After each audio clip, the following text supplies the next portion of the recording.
So I'm a musician and composer and programmer, really. So my sort of trajectory in the music industry, I guess, has gone from making music for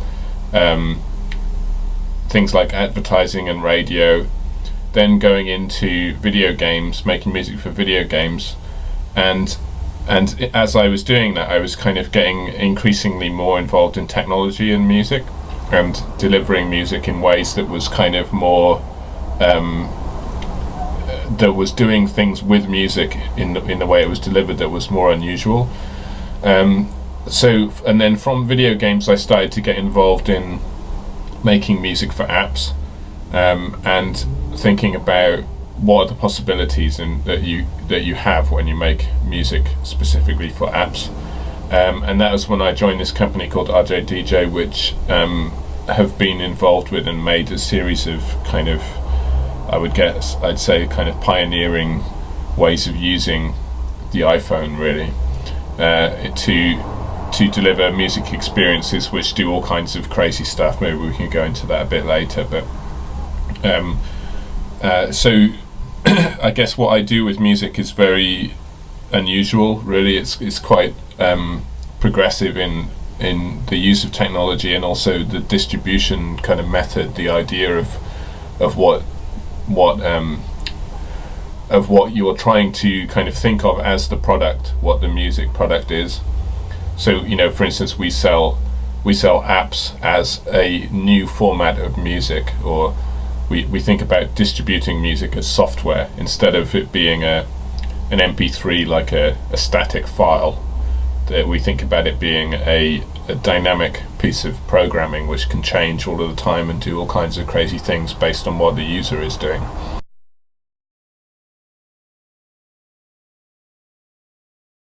Yeah, I mean, that's kind of both the challenge and the opportunity, really, because at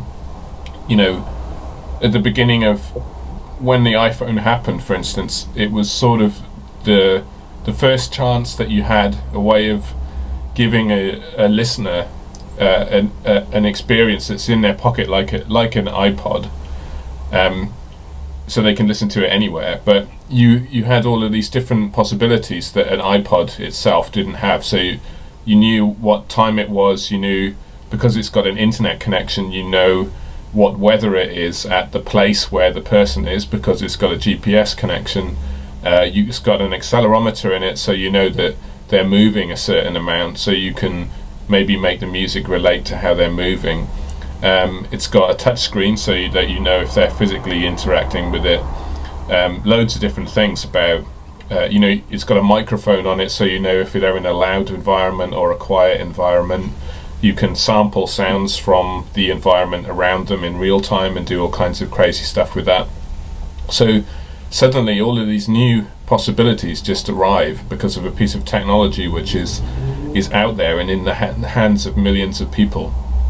So the question then for musicians and for creatives is, how do you start to deal with those possibilities artistically, not from a technological point of view, but just creatively? Because up until that point, music was just something that you made, you recorded it, had a start, it had a finish, you put it on a record or an MP3 or a CD or whatever, and you just gave it to people and they heard it always the same. After that point, everything was kind of different. So there's a creative challenge, there's a creative possibility that happens there, but there's also, in a way, a kind of a difficult thing, because breaking into these new areas and dealing with technology in that way, or creating products that are completely different to what anything anyone's ever experienced before in a sector, is always hard. It's difficult technically. It's very difficult at the beginning when the iPhone was very new and it wasn't very powerful. So we were really kind of on the edge of what was possible with that device technically. But it's also difficult from the perspective of marketing and understanding, having the consumer understand exactly what that product is and what they're supposed to do with it and how they engage with it, how they would explain it to their friend, for instance, in order to help the message of that product sell, and move around.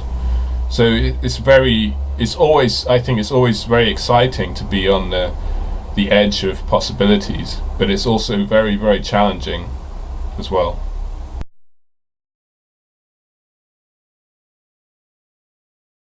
The biggest example really is when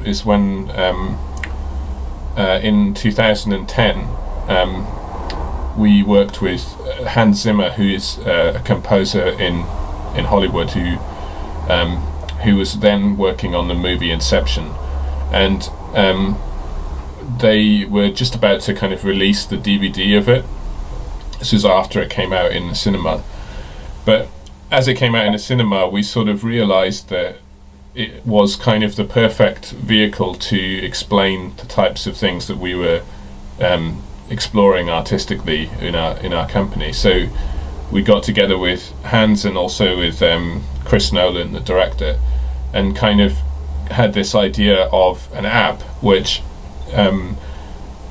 it sort of puts you through all of these different dream environments. So if any of you have seen the movie Inception, in the movie they go through these different levels of dream states, and it's all kind of sort of psychologically quite interesting. So in the app we designed this thing so that when you start it, the app works out what you're doing. So it will, but by using the sensors on the device, it will know that you're sitting still in a quiet place like I am now, and it would unlock a particular musical experience called the still dream. And then if I stood up now whilst I was using the app, the accelerometer in the phone would understand that and then suddenly move me into an action dream, because it would sense that I was kind of walking along. If I went outside and went for a run, for instance, it would understand that I was moving and start playing action music, and maybe kind of sample sounds around me and include them inside the music. So it's quite difficult for me to sort of explain all of the various different things that we did in that experience, but you know, it's still in the App Store if you want to try it and get it. It's free. So you know, that's the kind of approach that we go through. We'll have a sort of you know, very wide amount of creative possibilities that that there are, really, because you know the possibilities are not really the issue now, and then we'll kind of narrow it down to things that will fit with the idea of the project, the idea of, in this case, in the movie Inception, and think about ways of creating musical experiences that relate to that and also relate to people's lives. So you know, like one of the dreams in Inception, the app, was something that only happened every month when there was a full moon. So you had to kind of use the app at a certain time, and then it would know that it's full moon where you are, and let you into a new part of the music which you hadn't heard before. So you know, this kind of makes it so that the musical experience is unique and has a special kind of place in their life. So that's kind of the process that we go through, and we've done very similar processes with a number of different.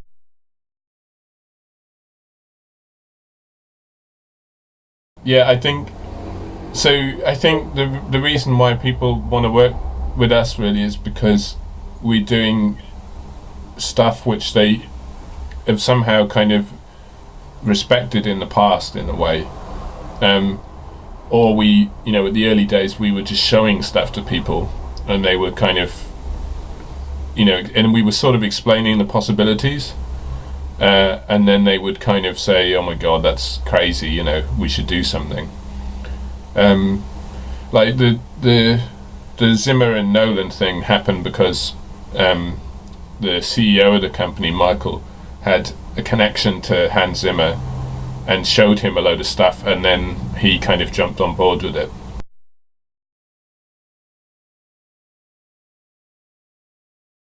Yeah, so the Dark Knight one, it was for Dark Knight Rises, the last movie, and it was kind of so there were a whole load of these different. So there's a guy who works with Hans called Mel Wesson, who's he does these sort of big ambient soundscapes, and we wanted to make a series of things that would happen in the way like Inception does when you do certain things. Like one of them happens during the day, one of them happens during the night, and there's some other stuff in there that I can't remember now exactly how that happens, but they are kind of like the soundtrack of Gotham in a way. And what we wanted to do with that was make it feel like if you were walking around London or something, or New York or whatever, you would sort of feel, because of the mood of the atmosphere of the music and the way it was processing the sounds around you, that you'd sort of feel like you were in the movie, yeah. And then the way Hans works is there's when he starts on a movie, he'll make a load of these sort of suites that are maybe 20 minutes long or something, or half an hour long. And they're not scored to picture. They're not scored in a way that is to a particular scene or whatever, but they're just exploring a character. So one of those was for Bane, the character Bane in the movie, which was really, really hectic and all based around this this kind of chant that they did, is sort of in a weird time signature. And that was kind of just going on for ages, all different types of ways that piece of music could be explored. And another one was for the Selena Kyle character, the kind of Catwoman character. And then another one was kind of a Bruce Wayne character piece. So we took those and basically and made a sort of new experience of that. So for instance, the Bane one is all about movement. So if you're moving, then, and it's kind of action music, so the music was changing based on how you were moving, and it was kind of a very aggressive experience in a way, because he's a quite aggressive character.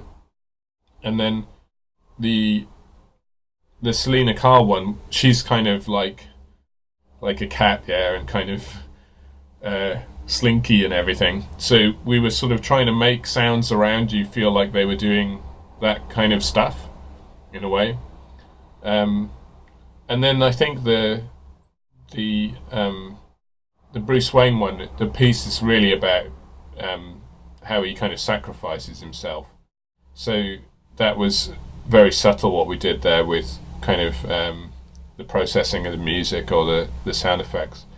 One other thing we did later, because that app had these in-app purchases that you could buy additional stuff with later. So there's a guy in Remote Control Studios who's like Hans's studio, called Junkie XL, who does remixes and stuff. And he's been working on a lot of stuff, also in Man of Steel. And he did a kind of remix of one of the tracks on there, and then we worked a lot with that, and it was also to do with the Bane character. So in that one, we made it so that it kind of took sounds from around you and transformed them into these like punch sound effects, because in the movie the Bane character is like having sort of fist fights all of the time. So this whole piece of music was all about fighting. So that's kind of one interesting thing there, is that we take, a thematic element from the movie and then try and make an experience where it sounds like the world around you is kind of beating you up in a way.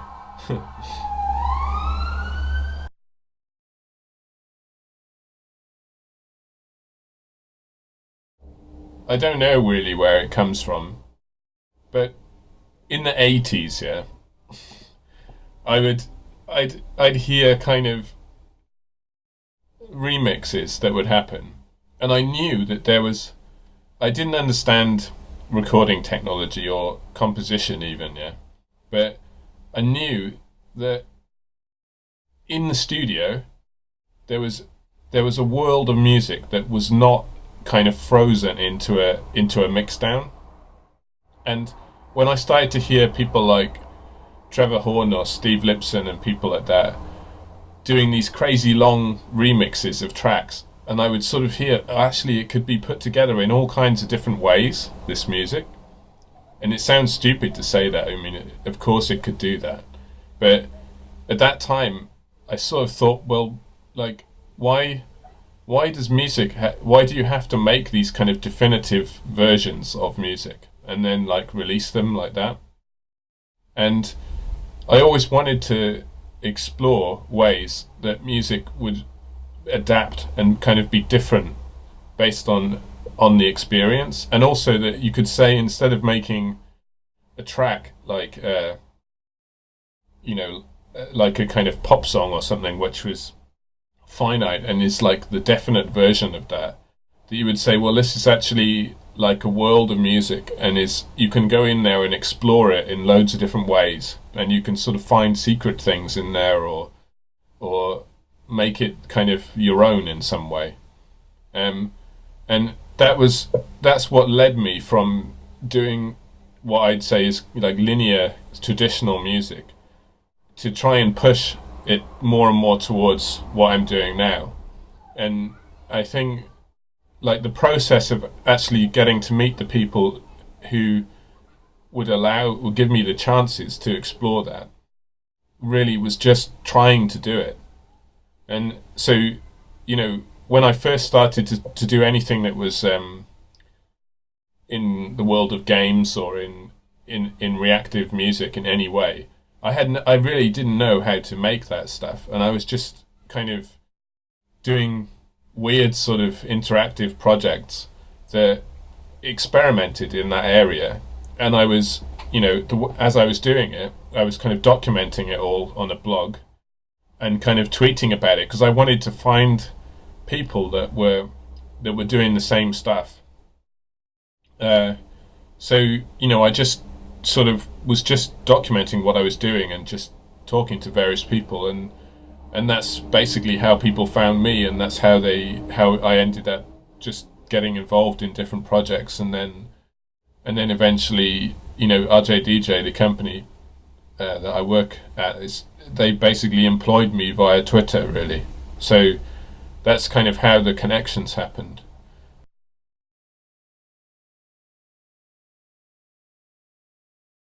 Yeah, I mean, I think that, like, for me personally, I think the thing is that there's actually loads of people in this area, but like 10 years ago it was much less than it is now, and 5 years ago it was kind of much less than it is now, in a way. So whatever kind of niche or whatever area it is you want to explore, sometimes it can be good to get in on something kind of early on, but then, you know, in a way you've got to realize that, like, that's, the more niche it is, the kind of harder it is in some ways, you know, especially if it's not proven that people actually want that niche. But in another way, like, I think, so yeah, I mean, I think it's really important to be talking to people about what you're doing, and kind of build up relationships. I mean, for me personally, it's like, actually what it comes down to is finding people that you feel together, you know, you're more than the sum of your parts, basically. You sort of, when you're together, you kind of, you end up spinning off into crazy new territories that you both would never think of on your own. And when that happens, I think it's quite obvious for both parties, really, that that's the case, you know. So you've got to just find those people, really. Yeah, sorry that but I was going to say, and that is,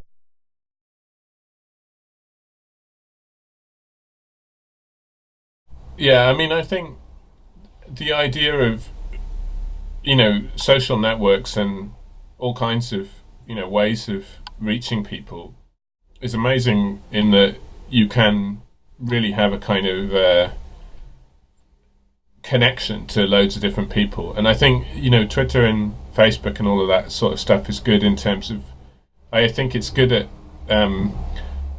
beginning relationships and maybe sort of maintaining low level relationships. But in a way, like when it gets more serious, I think is when you sort of start to actually do projects with people. And I've done projects with people all over the world. Like sometimes, like for a while, I was working on a crazy sort of time scale where I would be working with people in San Francisco, and they would be, I'd be working until about sort of 4 a.m. or something, and working on their time zone. And in a way, it was really good, because I sort of, I worked on a really interesting project with some people, and it didn't really feel like they were very remote from me. So, and that project and loads of other projects like it have been important, I guess, in the work I've done over the years, which has given me a path to what I'm doing now, really.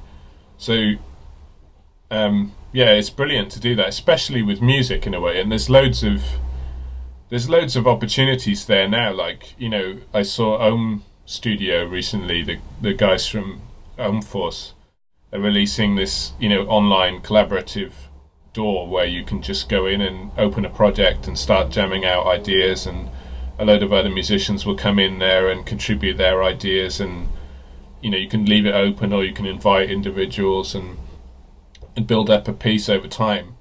And then the other big, really exciting area, I think, is indie games and projects, not necessarily even games, but just, sort of artistic game-like experiences which involve music.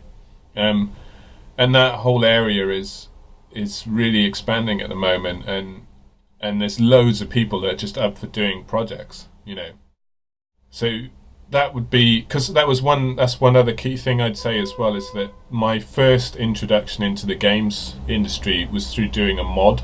So a mod is a kind of it's not, you don't own the engine, you don't build a game engine, you just use an existing engine like Source or something like that, and then kind of build assets for that, so that you can get in and just sort of make a game experience and normally distribute it for free. So I did a few of those, and that kind of got me involved with small game studios there. So then they were, interested in my music for those as well.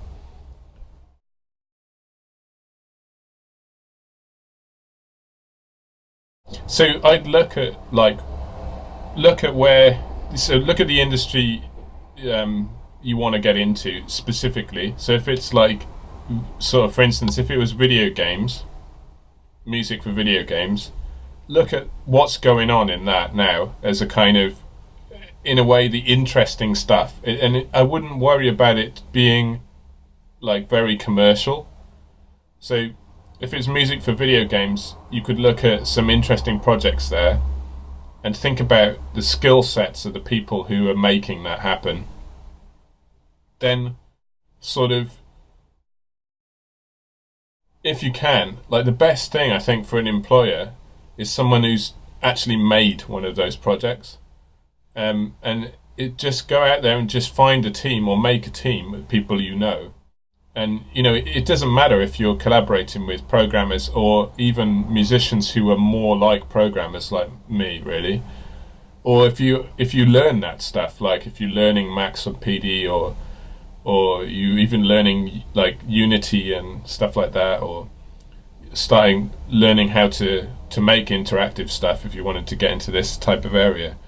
And then just try and make something really simple that kind of explores something unusual, maybe, but it's basically a very simple idea that you kind of execute really well.